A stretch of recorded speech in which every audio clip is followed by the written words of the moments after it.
Should Purdue be concerned about their defense? Well, honestly, probably.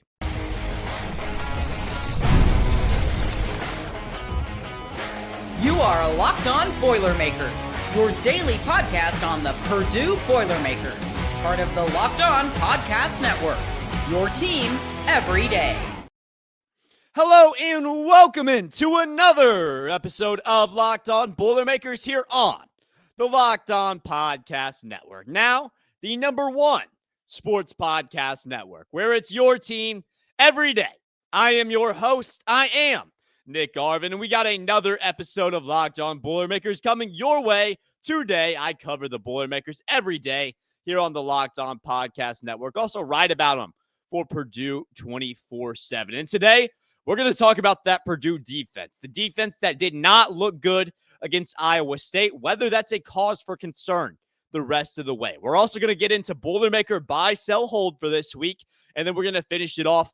Malachi Singleton, he's out. Jett is in. We'll get to all of that, but today's episode is sponsored by our friends at Game Time. Right now, download the Game Time app, create an account, and use code LOCKEDONCollege for $20 off your first purchase. So let's talk about this defense, whether I'm concerned, and honestly, a little bit. And the reason why I say that is because, especially if we look at KenPom, going into this season, Purdue, they weren't all that high ranked on KenPom in terms of their defense. And I feel like that was kind of the outlook for what this Purdue team was going into the season, was going to be a team that offensively more efficient than almost any team we've ever seen before. And I feel like that's been factual. We've seen that at a lot of points this year where this Purdue offense has just been so efficient that it's tough for teams to compete. And honestly, the defense doesn't even need to be that good for a lot of games when your offense is firing at the way that it has against a Texas Tech or against an Alabama. Throughout certain games this year, Purdue's offense is just flat out clicked. However, there have been episodes, we did an edition of buy, sell, hold last week, where I said Purdue's defense is cause for concern. And I held, you'll understand a little bit more what that means in the next segment, but essentially, I didn't know if it was going to be an issue quite yet, so I wasn't going to put myself in a box, whether I believe it or I don't believe it. But now, after this Iowa State game, I have to say that I buy that. I believe that this defense could be a cause for concern this year. And if you look at the numbers, you can say Iowa State just shot the ball incredibly from three. And yes, that's part of it, but also Purdue, they just didn't play great perimeter defense. They didn't limit Iowa State's opportunities at shooting that three ball. And I think that could lead to bigger problems that stem throughout the course of the year, because when that defense plays like that, when you're not able to guard guys on the perimeter, it allows other teams to just shoot that ball, continue to shoot it.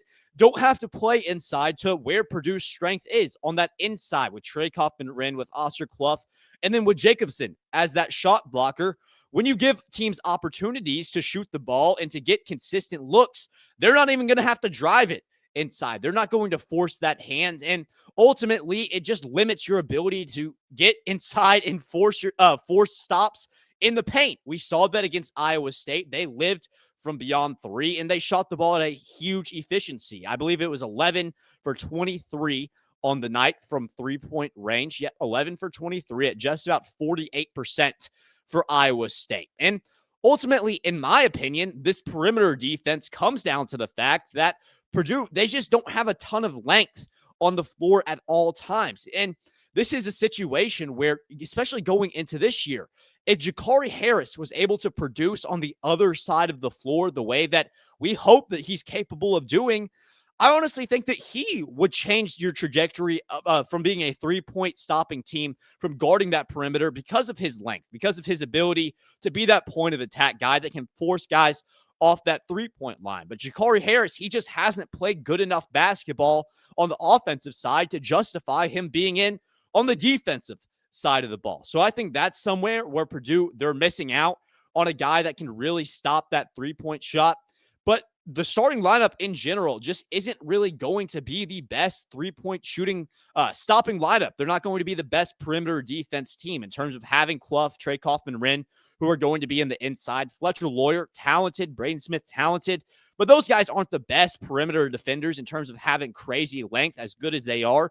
And CJ Cox, I think that he's definitely our best perimeter defender that's in that starting lineup, but even he struggles at times, and you got to have more than one guy that's able to guard that perimeter at an elite level. So right now, it's a bit of a concern for me if you're a Purdue fan, where this defense didn't show up against Iowa State, and you can outscore teams all day long, but there are going to be days where that offense isn't going. And I hope that for Purdue that there's not another game where Trey Kaufman-Renn and Fletcher Lawyer shoot a combined 2 for whatever they shot in that game. But eventually guys are going to have off nights, and that's where the defense side of things comes to play. You have a really bad game for both sides of the ball if you're a Purdue fan against Iowa State. But if you have a defense that's able to at least keep you in that game, well, then other opportunities potentially come down the line for you to claw back in it. But Iowa State, they just made too many shots in that game. Purdue didn't do enough to stop it, and that's why I'm a little bit concerned. And if we look at the trajectory for where Purdue's going, I don't want to just look at this Iowa State game because it's just that. It's just one game. But a good rule of thumb in terms of evaluating what a national championship team is going to be going into March. And it's difficult. It's tough to pick who's going to be the winner most years, but some criteria that you can hold for what teams are going to do it. So the first one is their top 12 in this week's poll. Purdue, they cash that check. They get that check mark. They're number 6 in this week's poll, fall 5 spots. But the other criteria, and this isn't gospel, there have been teams in the past that haven't fit into this criteria. Baylor notably didn't have a top 20 defense. But typically on KenPom, you're going to want to have a top 20 defense and a top 20 offense. Purdue still has that number 1 offense, and it's not even close according to KenPom. But if we look at that defense, it's number 31. And obviously, there's more to a number next to a KenPom stat. We can look further into this under a microscope to determine really what the issue is. But looking from it, taking yourself away from the equation, zooming out and seeing that number for your adjusted defensive rating, it kind of backs up the fact that Purdue isn't where they need to be, that this Purdue defense isn't where it needs to be in order for this team to win a national championship this year. I just don't think it is. And I think that it stems back to that perimeter defense. That's the most glaring issue for me right now, is that perimeter defense. But also, it's just effort, not getting back on defense. We saw it in the second half where Purdue, in that first half of that game, they were solid. But in the second half, and even against Kentucky, I hate to bring up an exhibition, but at times Purdue just not getting back on defense. And I don't know if it's an intensity issue. I don't know if it's a care issue. And I wouldn't assume that it would be a care issue because of how much these guys want to compete and get better every single day. But right now, there's an issue surrounding this Purdue defense. And eventually, throughout the course of conference play, if it doesn't get fixed, you're not going to have the margin of error in all of these games to just be able to blow teams out and not have to worry about that defense. Really, something needs to be addressed. And we talked about the perimeter defense. We talked about the intensity and just the care, but forcing turnovers. And a lot of that comes with the intensity side of things. But Purdue is one of the worst teams in the nation in terms of forcing turnovers. And really, we're not all that bad at giving up turnovers, about the 30-40 range. But when you look at Purdue just being unable to get those steals, it leads to an outcome where in most games that Purdue has played this year, they've lost that turnover margin in one way or another. And against Iowa State, that really shows up where you look at the second chance points where Purdue, they actually win the second chance points. But in terms of turnovers, Purdue only scores 13 points off of them. Iowa State, 17. So there's the issue for you if you're a Purdue fan. Honestly, I'm not even concerned about the turnovers that we're giving up, but if you're Purdue, have to force more turnovers. There's no doubt about it. But that's what it comes down to, is I'm concerned about Purdue's defense. I think that if this team is going to get where the national championship aspiration is, we're going to have to find some improvements on defense. I don't think that we're going to have a situation where this offense is bad. I just truly believe that they had an off game against Iowa State. But even if your offense has an off game, I'm not saying that it would have been possible in this one, but you're capable of staying in games. You're capable of winning tight games if you have a defense that can keep you in it. Right now, I don't know if Purdue's defense is at the level where in games like this, they can keep them in it. But we're going to have to see. And that's going to be one where you have to trust Matt Painter, that he's able to develop this defense, that this defense is able to take enough of a leap to get where ultimately the goal is going into March, going into conference play, going into the conference tournament. That's what Purdue needs to be. You have the historic offense. Now you need the defense to go with it. But we're going to get into Boilermaker, buy, sell, hold. It's a fun one. I hope you stick with us. That's here next. The holidays come with two big goals: feeding people well and finding gifts they'll actually love. And when you want both handled in one move, Omaha Steaks is the way to go. From hosting to gifting, they deliver the world's best steak experience right to your door. Because during their Sizzle All the Way sale, you can stock up and save in a huge way. 50% off site-wide at omahasteaks.com. And it gets even better. Locked On College listeners get an extra $35 off with code COLLEGE at checkout. I love Omaha Steaks because honestly, it's the best bang for your buck. If you want quality, Omaha Steaks has that. Great quality cuts of meat. Also at a great price point. So you don't have to be worried, hey, it's a low price. Is this steak not going to be good?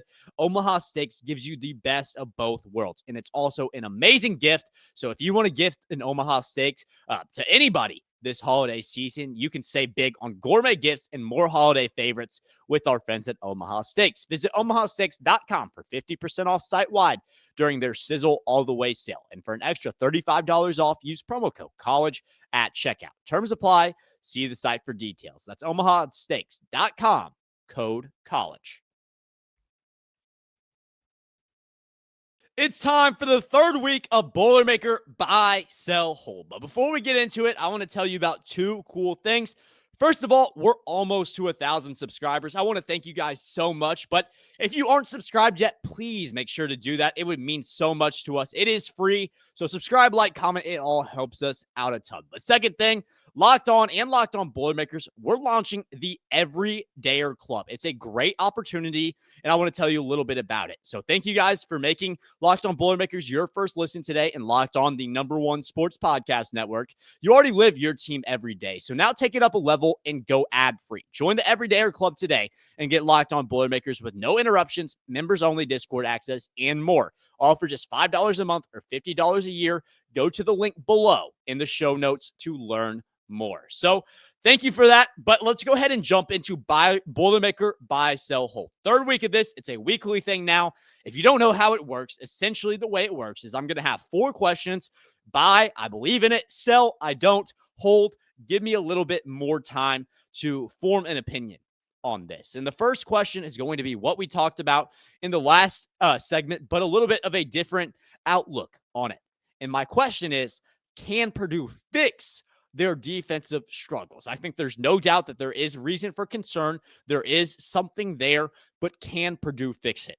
This might be a bit of a cop-out, but I'm going to say hold on this because I think that Purdue has the capabilities of being a good decent defense. I think that they have players that can play good defense, but ultimately it's going to be about putting it all together. And right now we know that it's not totally there in terms of being where it needs to be. And even going into this season, we knew that this defense wasn't going to have the ceiling that this offense does, which is why I do say hold, because even going into the year, we knew that there was a little bit of an expectation that the defense wouldn't be perfect. So still at this point, I feel like it's kind of what you can expect. But once it gives you a loss like it did against Iowa State, it kind of gets you. So I'm going to say hold on that. I think that Matt Painter, I think that some of these players definitely have the possibility of turning this defense into a top 20 defense. Whether they do it is still to be determined, in my opinion.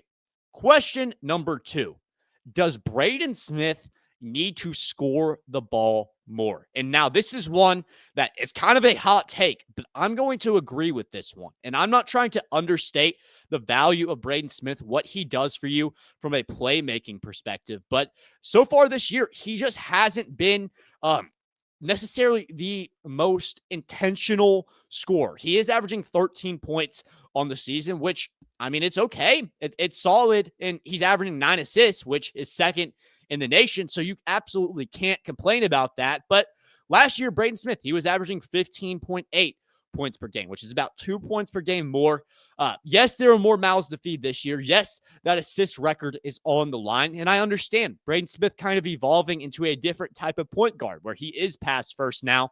He wants to be more like that. And I understand that. But also, when your team's struggling, when Fletcher Lawyer, when Trey Kaufman-Renn are struggling, it doesn't make too much sense to me to only shoot the ball 9 times. And I feel like there are opportunities for Braden Smith in terms of trying to get to the basket more. He has all the opportunities to pass the ball, get those assists, and that's perfectly fine. When you're able to do that, that's perfect. But when your teammates aren't converting on those looks, maybe it's time to look in the mirror and say, hey, I'm going to force this. I'm going to make it look like I'm going to pass the ball. But in reality, I'm going to get downhill. I'm going to get to my right hand and I'm going to score. I'd like to see Braden Smith do a little bit more of that. I want to see when his teammates are struggling, when the team, it doesn't really have a ton of momentum, that Braden Smith is going to be able to score the ball when he needs to. So that's something that I want to see for Braden Smith. I still think that he's an incredible player. I still think that he's talented.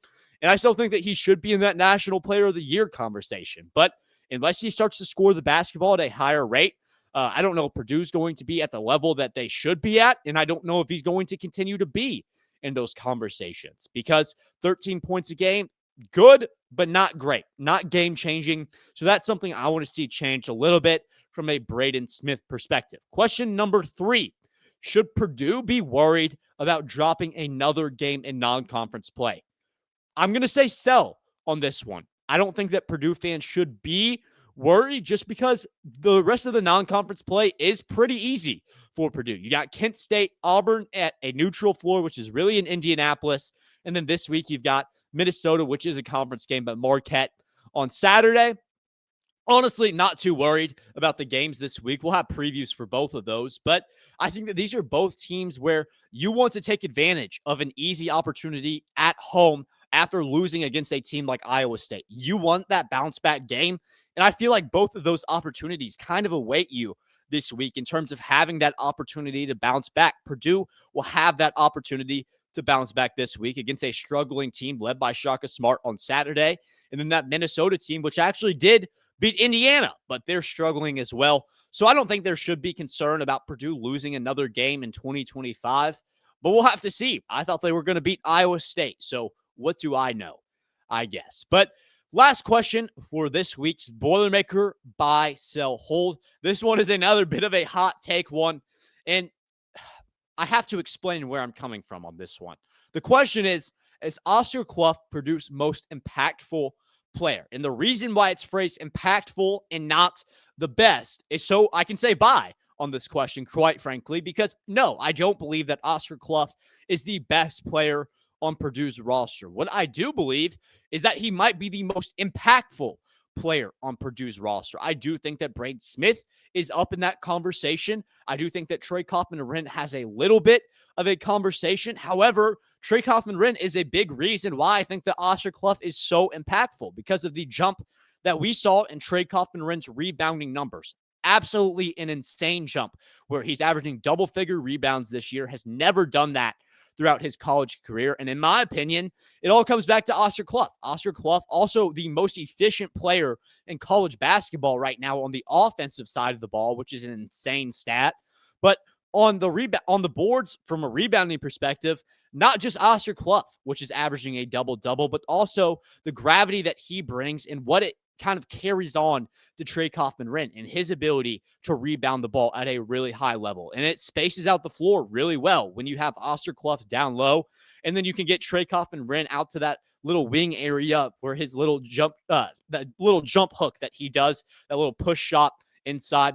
It really opens up a lot in spacing for Oscar Cluff when he's on the floor. I've been so impressed with him coming over as a transfer after struggling preseason and then just hopping in to this Purdue team and playing really thorough basketball. He was one of Purdue's best players against Iowa State, although it was a loss, and he's been one of Purdue's best players all season long.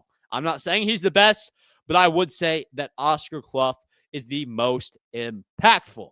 I appreciate you guys sticking around for another Boilermaker buy, sell, hold. We'll be back next week with another edition of this segment. But for the final segment in today's show, I want to talk about Purdue football. Malachi Singleton is out, but Purdue flipped a big-time recruit, a potential Mr. Indiana winner. We're going to talk all about it here next.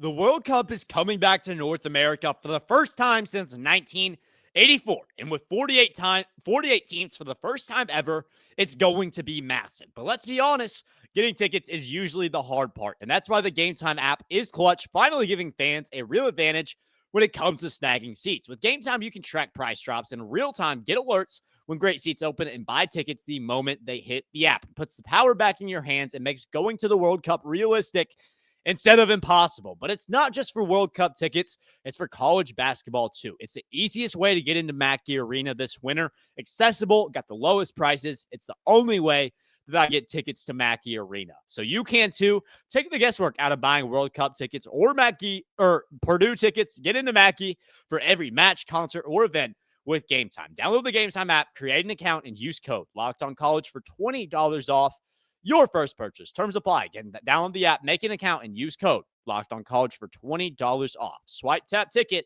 Go. Download Game Time today. Last segment of Locked On Boilermakers today. Let's talk some football. Let's talk some of these off-season moves. And the one that kind of made the news today that was big news in the Purdue world was Malachi Singleton. And this is a conversation that we've had quite a lot on the show in terms of what Malachi Singleton was going to do. I kind of speculated it after he wasn't really given an opportunity to play throughout the year. Ryan Brown was named the starter, and they kind of just let him go throughout the whole course of the season. But I kind of figured that was the deal, was it was either going to be Ryan Brown or it was going to be Malachi Singleton going into next year. I saw no way that we were in the same scenario we were this offseason where there is no quarterback. We don't have a quarterback named until actually, like, quite literally going into week one of the season. So it was kind of all decided. It was probably decided weeks back that Malachi Singleton was going to be gone from Purdue this year. But ultimately, the news comes out today, and it's finally official. Malachi Singleton has hit the transfer portal, and he's no longer a Boilermaker. And the way that I feel about it is I feel like it's an unfortunate situation. I feel a little bit disappointed in the fact that Malachi Singleton, he never really was given a shot, because I was extremely high on him coming out of Arkansas. I thought that he was going to be a talented dual threat quarterback, whether given an opportunity to be the future quarterback at Purdue or not. Just a very talented athlete, a good quarterback at that. Maybe doesn't fit the Purdue system. Maybe he'll land somewhere else. But ultimately, I just feel a little bit disappointed that it didn't work out for Malachi Singleton. And with that, it makes me question, how are you, if your name is Barry Odom, how do you determine that Ryan Brown is the future at quarterback when, I mean, he leads you to a 2-10 season? There were games that he did cost you. Whether you look at Minnesota, 3 interceptions within the 20 against USC, there are stuff there that certainly did cost you throughout the course of the season. And you look at that and you say, why was Ryan Brown the starter all, I guess, 11 games? Because Singleton did play the one Ryan Brown was out. But why did he play as much as he did when Singleton was healthy? I don't have the answers to that question, quite frankly. And I don't think anybody really does besides Barry Odom. And now we see kind of the result with that, where Malachi Singleton's gone. And presumably, unless we get some news that Brown hits the transfer portal or that someone comes in, Ryan Brown is the future quarterback and the quarterback of the face of the program for Purdue football. And you can feel however way you do about that, but at least now we know that as long as he stays, we're going to get a full offseason with Ryan Brown, the first real full offseason with Ryan Brown, and maybe, just maybe, we can buy into him for the third time if you're a Purdue fan. So that's kind of the big news of the day, but the big news on the weekend was Purdue gets a really, really nice commit. This is a guy that is in the running, a finalist for Mr. Indiana football, and his name is Jett Goldsberry. Jett, he goes to Lincoln City, Indiana, Heritage Hills High School.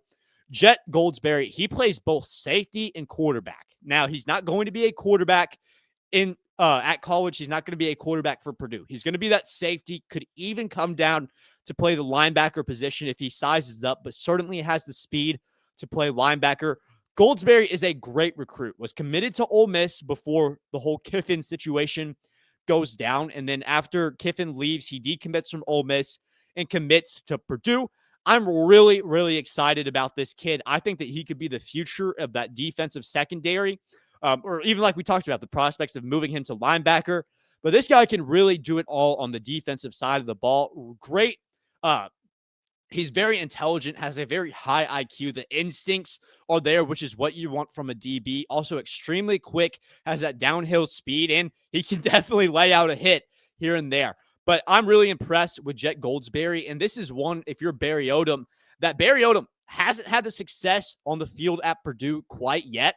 But even the transfer portal last year, recruiting so far this year, it's been a bit of a plus for Barry Odom. It's been really impressive. Ryan Walters didn't really get guys like this when he was there. We saw a couple with Braum, but this is one of Purdue's biggest recruits in a minute. This is one of the most exciting guys that Purdue is going to get, a 4-star, really talented in-state prospect.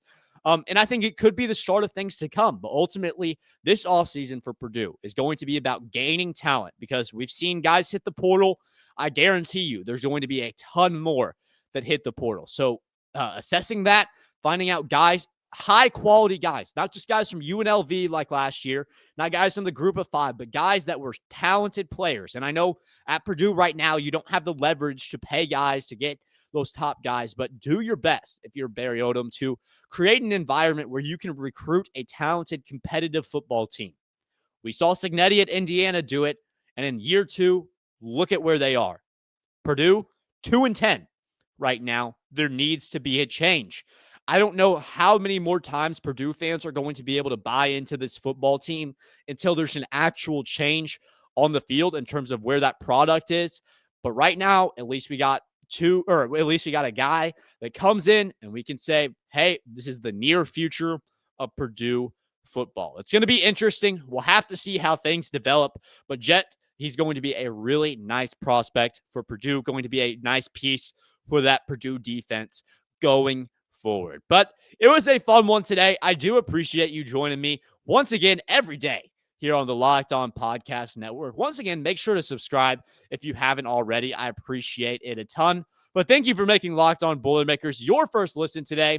For your second listen, consider checking out Locked On Big Ten with Craig Sheeman. He's got everything from that Big Ten conference. And of course, make sure you check out the Everydayer Club. The Locked On Boilermakers, make your Spotify Wrapped. We'll prove it on social media to secure a free month of that brand new Everydayer Club. Just tag our National Locked On Podcast Network account on any social platform, and we'll drop you that code. Be one of the first to join the Everydayer Club to get your favorite show ad-free and exclusive access to members-only Discord channel. Thank you, guys.